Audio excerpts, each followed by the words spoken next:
જય શ્રી દાન મહારાજ, ગામ ચલાલા, સંત શ્રી દાના ભગત.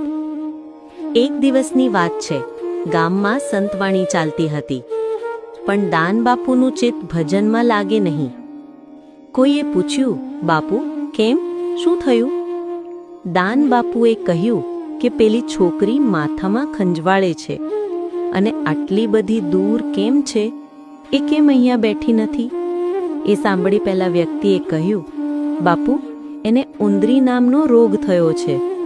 બાપુએ પૂછ્યું કે એનો કોઈ ઈલાજ ખરો? ત્યારે તે વ્યક્તિએ જવાબ આપ્યો કે બાપુ, જો કાળિયો કૂતરો એને ઉંદરી ચાટી જાય તો એની ઉંદરી મટે. ત્યારે સંત શ્રી દાન મહારાજ ઠાકુરજીને વિનવ્યા અને કહ્યું, એ ઠાકુર, મને તારો કાળિયો કૂતરો બનાવી દે. ત્યારબાદ દાન મહારાજે એ દીકરીની ઉંદરી જીભેથી ચાટી. થોડી જ વારમાં એ દીકરીને ઉંદરી નામનો રોગ મટી ગયો. તો બોલો, જય શ્રી દાન મહારાજ.